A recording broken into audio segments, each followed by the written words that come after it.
Welcome back to Scotty's Hobbies. Remember this Chevy Colorado? This is a 3.6 liter. I believe this will be good for the 2017 to 2022 year models with this engine.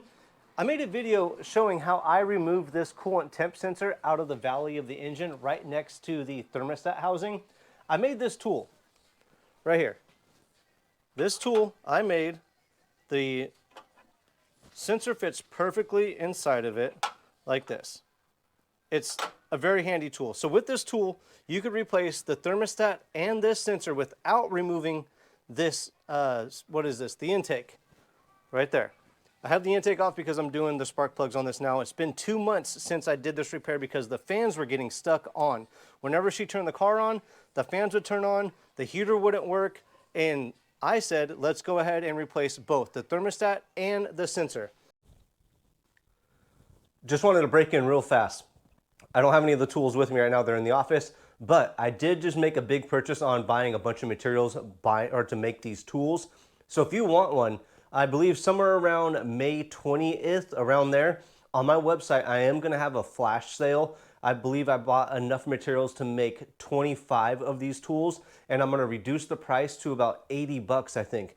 The quality of the sensor socket will be a little bit less than what they are right now. But given how much pressure you're putting on these to turn them, it really won't be a big deal. But I just got a killer deal on a lot of materials to make these tools. So make sure you stay tuned to the website, scottishobbies.com/products. And there will be a flash sale. It'll be 10 days or however long products last. And no matter what, check out scottishobbies.com/products for the sensor. If you need one, check it out. Go check it out now.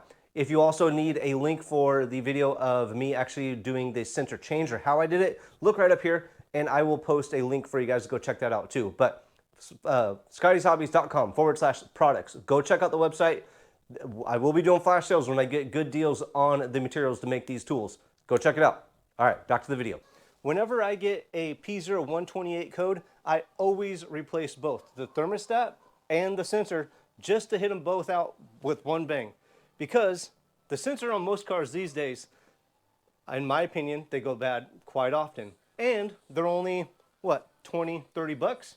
Maybe 40, maybe 50. And each gallon of coolant for this vehicle costs about 20 bucks. There's a lot of people out there that say, oh, you should have just replaced the thermostat. You would have been just fine. You don't need to even touch the sensor. But what if the sensor is bad? Now you're going to do the job twice and pay double for the coolant and get another thermostat gasket and any other gasket that you take off. So the cost that you save and the time you save by just doing both at the same time is well worth it in my opinion, instead of doing just the thermostat and finding out, oh crap, it's the sensor, or just doing the sensor and oh crap, it was the thermostat. In my opinion, if you have a P0128 on any vehicle, do the thermostat and the sensor at the same time.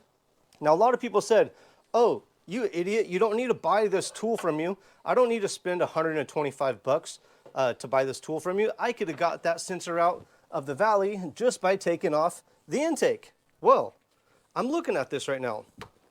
Inside the valley right here, hopefully you can see that. There's the sensor in the valley right there. I honestly don't think, I don't know what tool you would use to get that sensor out of that valley.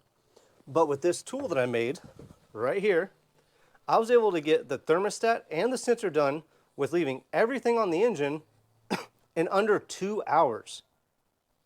So to me, spending the 125 bucks, it actually took me a lot longer because I had to cut these, make them, and do my own job. It took me a couple hours to make this. But if you had this tool, you had the thermostat housing, and you had the sensor, this job would only take you about 2 hours with this tool. So just that alone, how much time and money are you saving if you have that tool? Now, if you need one of these tools, one of these coolant temp sensor tools I made, they're on my website for 125 bucks, 120, something like that. I don't know. And that includes shipping. Go to scottishobbies.com/products, pick one of these up. So if you have a P0128 on a Chevy Colorado, this tool will save you a ton of time and, in my opinion, a ton of money. I really appreciate you guys watching. Like, subscribe. Oh, wait, before you like and subscribe, comment below. Let me know what kind of vehicle you have, and let me know how you replaced the coolant temp sensor on this vehicle if you had to do it. It is a pretty common code to get on this vehicle these days, the P0128, and everybody has their opinion about it. When I posted the video, some people, like I said, were just replace the T-stat, just replace the sensor. Do them both. Trust me, you'll thank me later. Like, subscribe, share. Thanks for checking out Scotty's Hobbies, and I will see you guys on the next, hopefully helpful video.